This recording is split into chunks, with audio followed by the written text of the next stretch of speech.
You will hear a man interviewing a woman in the street about her use of transport.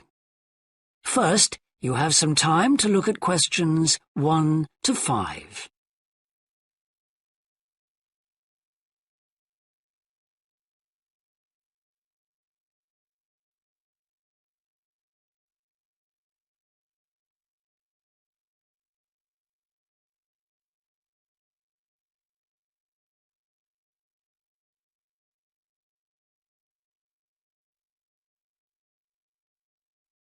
Now we shall begin. You should answer the questions as you listen, because you will not hear the recording a second time. Listen carefully and answer questions 1 to 5.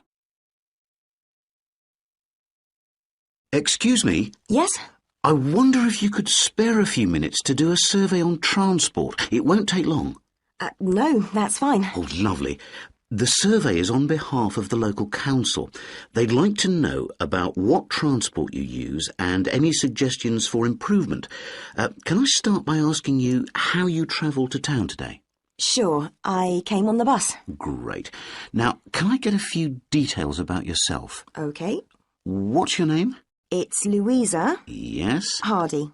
Can you spell that, please? Yes, it's Hardie. Great, thanks. And can I have your address? It's 19 Whitestone Road. Oh, right, I know that area. It's Bradfield, isn't it? That's right. Is the postcode GT7? It's actually GT8 2LC. Great. And could I ask what your job is? Are you a student? I've actually just finished my training. I'm a hairdresser. Oh, right. And one more question in this section. What is the reason for you coming into town today? Actually, it's not for shopping today, which would be my normal reason, but to see the dentist. Right. Thanks. Before you hear the rest of the interview, you have some time to look at questions 6 to 10.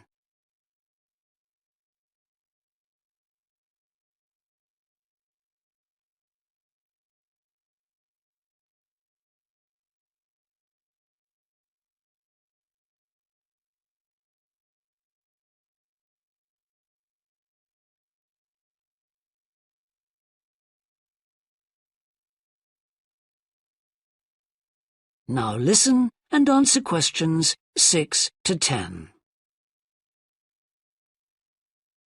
Now, in this last section, I'd like you to give us some ideas about the facilities and arrangements in the city for getting to and from work. Any suggestions you have for improvements? Well, something I've thought about for some time is that when I do walk and I'm doing a later shift, I think the lighting should be better. Yes, good point. And of course, I think it's a real shame they've been cutting down on the number of footpaths. They should have more of those. Then people would walk more. Yes, right.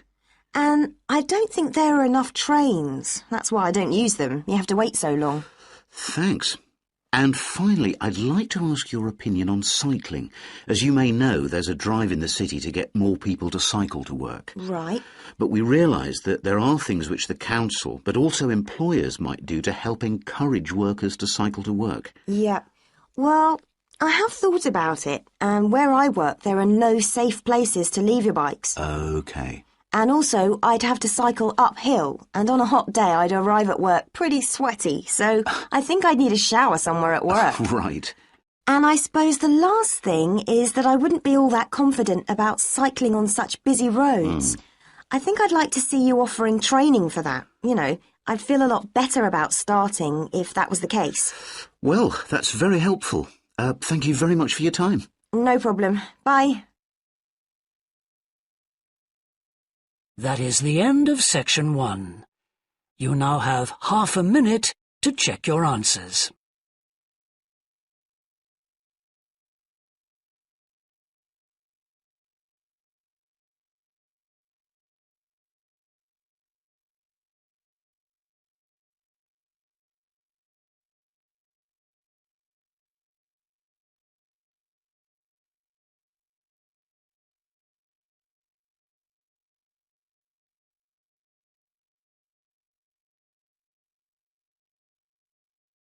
You will hear a representative of a city council giving information about 2 new facilities which are opening soon in the city.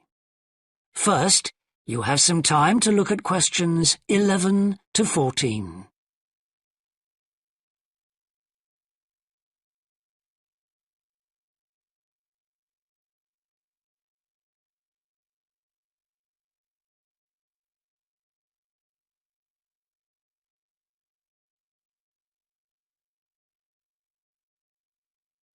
Now listen carefully and answer questions 11 to 14.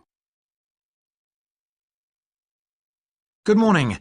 I'm very pleased to have this opportunity to say a little about 2 exciting new developments in the city: the Brackenside open-air swimming pool and the Children's Adventure Playground in Central Park.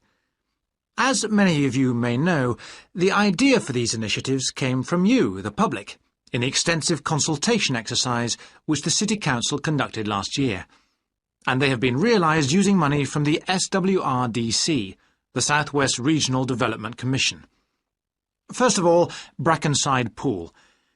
As many of the older members of the audience will remember, there used to be a wonderful open-air pool on the seafront 30 years ago, but it had to close when it was judged to be unsafe.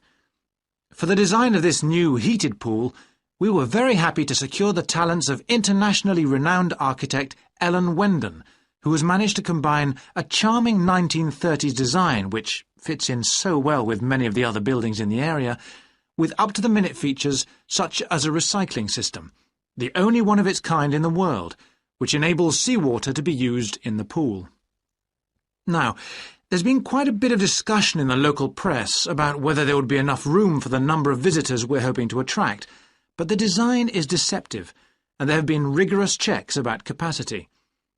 Also, just in case you were wondering, we're on schedule for a June the 15th opening date, and well within budget, a testimony to the excellent work of local contractors Hickman's. We hope that as many people as possible will be there on June the 15th.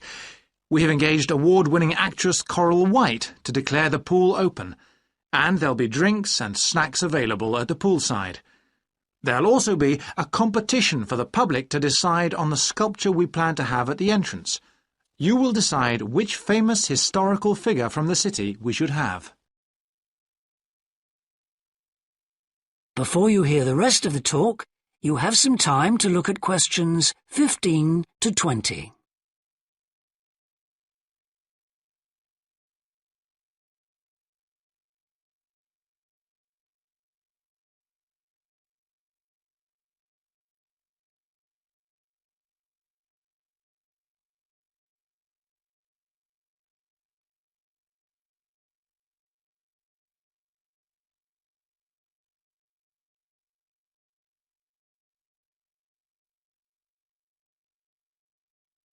Now listen and answer questions 15 to 20. And now, moving on to the Central Park Playground, which we're pleased to announce has just won the Douglas Award for Safety. The news came through only last week. The unique design is based on the concept of the global village, with the playground being divided into 6 areas showing different parts of the world, each with a representative feature.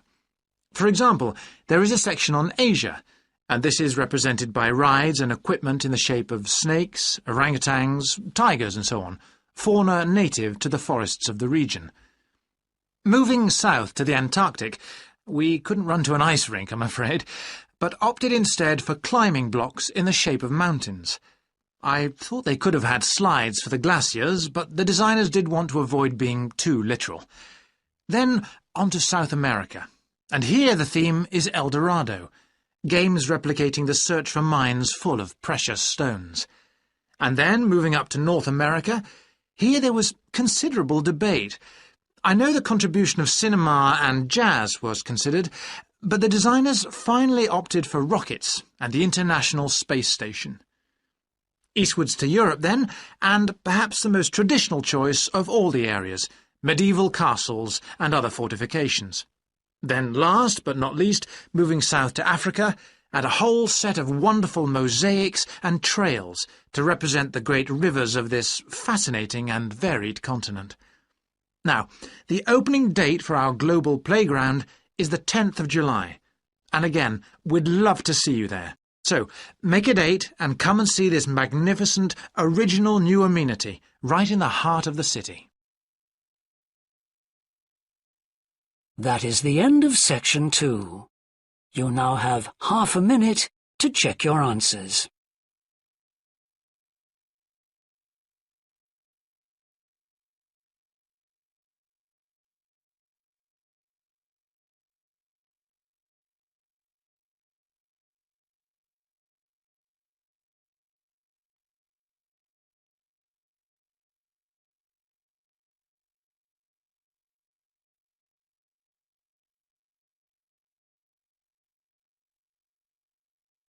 You will hear 2 anthropology students called Victor and Olivia discussing their joint presentation about a Norwegian explorer called Thor Heyerdahl.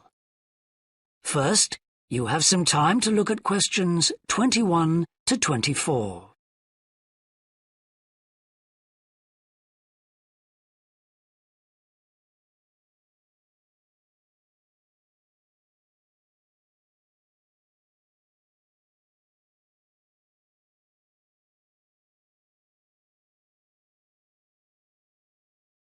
Now listen carefully and answer questions 21 to 24. Right, well, for our presentation, shall I start with the early life of Thor Heyerdahl? Sure.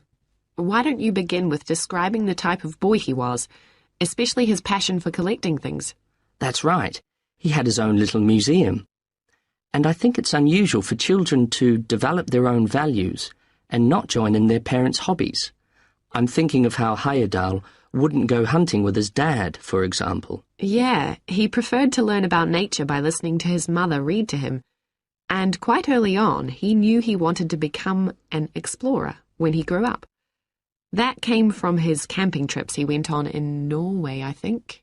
No, it was climbing that he spent his time on as a young man. Oh, right. After university, he married a classmate, and together they decided to experience living on a small island to find out how harsh weather conditions shaped people's lifestyles. As part of their preparation, before they left home, they learnt basic survival skills, like building a shelter. I guess they needed that knowledge in order to live wild in a remote location with few inhabitants, cut off by the sea, which is what they were aiming to do. An important part of your talk should be the radical theory Heyerdahl formed from examining mysterious ancient carvings that he happened to find on the island. I think you should finish with that. Okay. Before you hear the rest of the discussion, you have some time to look at questions 25 to 30.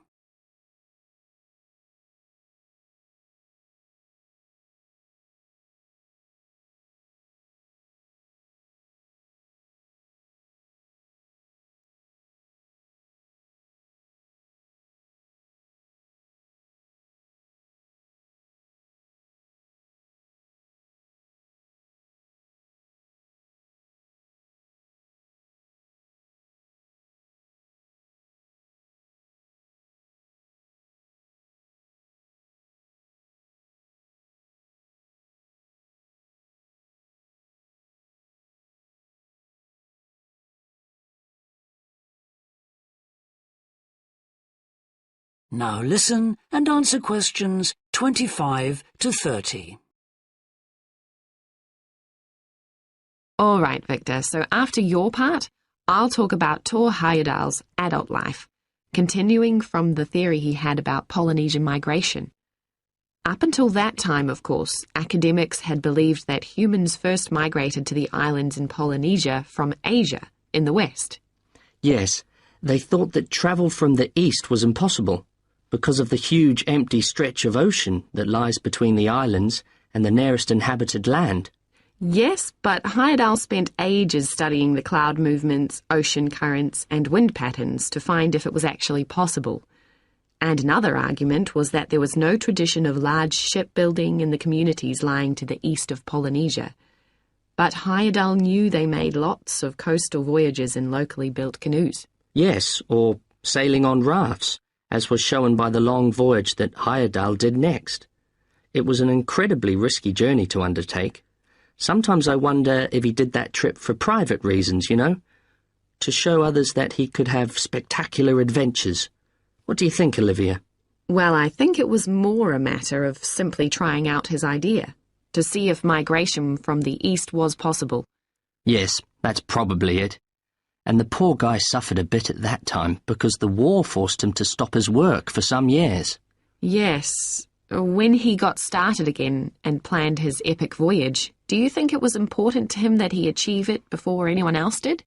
I haven't read anywhere that that was his motivation. The most important factor seems to have been that he used only ancient techniques and local materials to build his raft. Yes. I wonder how fast it went. Well, it took them 97 days from South America to the Pacific Islands. And after that, Heyerdahl went to Easter Island, didn't he? We should mention the purpose of that trip. I think he sailed there in a boat made out of reeds. No, that was later on in Egypt, Olivia. Oh, yes, that's right. But what he wanted to do was talk to the local people about their old stone carvings and then make one himself to learn more about the process. I see. Well, what a great life. Even though many of his theories have been disproven, he certainly left a lasting impression on many disciplines, didn't he? To my mind, he was the first person to establish what modern academics call practical archaeology. I mean that they try to recreate something from the past today, like he did with his raft trip. It's unfortunate that his ideas about where Polynesians originated from have been completely discredited. Yes. Right, well, I'll prepare a PowerPoint slide at the end that acknowledges our sources. I mainly used The Life and Work of Thor Heyerdahl by William Oliver. I thought the research methods he used were very sound, although I must say I found the overall tone somewhat old-fashioned. I think they need to do a new, revised edition. Yeah, I agree. What about the subject matter? I found it really challenging. Well, it's a complex issue. I thought the book had lots of good points. What did you think of the illustration? That is the end of section 3. You now have half a minute to check your answers.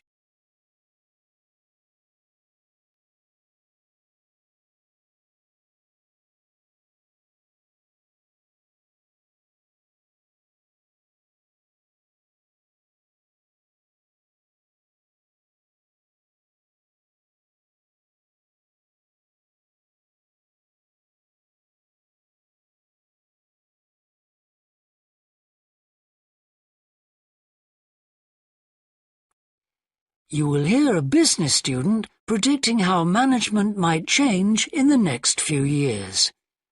First, you have some time to look at questions 31 to 40.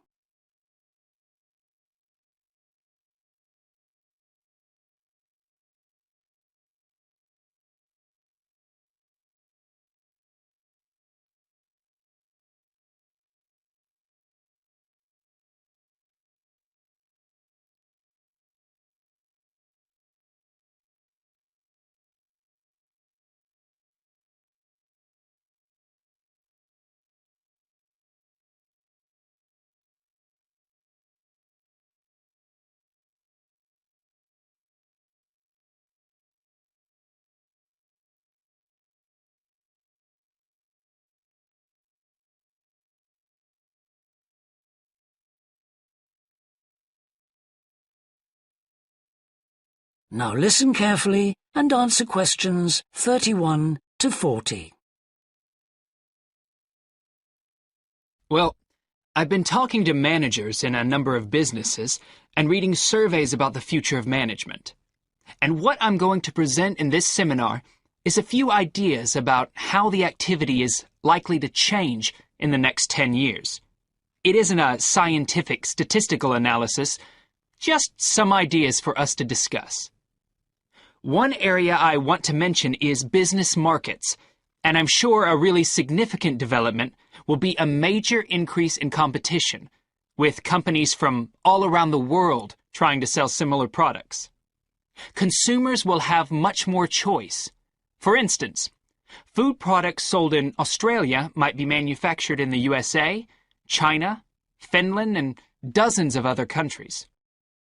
At the same time, mergers and takeovers mean that governments are actually losing power to major global corporations. We can probably all think of companies that exert a great deal of influence, which may be good for consumers. A third point I want to make about markets is that in the rapidly expanding economies, such as India, China, Brazil, and Russia, demand is growing very fast. This is putting pressure on resources all over the world. I think businesses are becoming more open to external influences. In particular, companies are consulting customers more and more before making their business decisions. Companies are finding out what they want and providing it, instead of making products and then trying to sell them, which is the model of years ago. Another influence is that concerns about the environment will force manufacturers to extend product life cycles to reduce the amount of pollution and waste.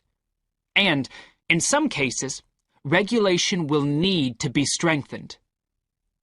Many societies are much more fluid and democratic, and the structure of companies is changing to reflect that. I think we're going to see a greater emphasis within companies on teams created with a specific project in mind. And when they're completed, the teams will be disbanded and new ones formed. More and more people see work as simply one part of their lifestyle, and not the most important one. And as the workforce is shrinking in some countries, businesses are having to compete for staff instead of being able to choose among a lot of applicants. Typical examples that will attract and retain staff are traditional ones like flexible hours and, something that has been made possible by advances in technology, remote working, with people based at their home, abroad, or almost anywhere they choose.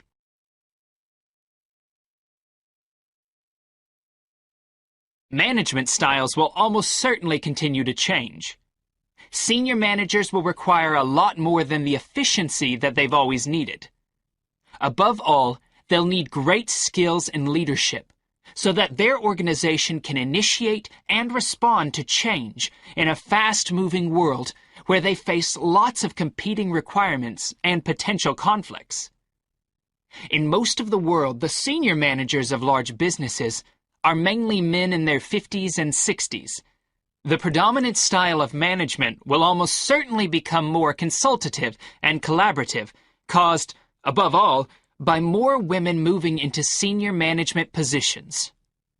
Many of the changes are influenced by developments in the wider economy. The traditional emphasis of business was manufacturing, and of course the service sector is very important. But we shouldn't overlook the growing financial contribution of IP, that is, intellectual property. Some books and films generate enormous sums from the sale of related DVDs, music, games, clothes, and so on. Another point I'd like to make is that although I've been talking about companies, one trend that they have to face is the move away from people working for the same employer for years. Instead, more and more people are becoming self-employed to gain the freedom and control over their lives that they're unlikely to get from being employed. Okay, well, that's all I want to say, so let's open it up for discussion.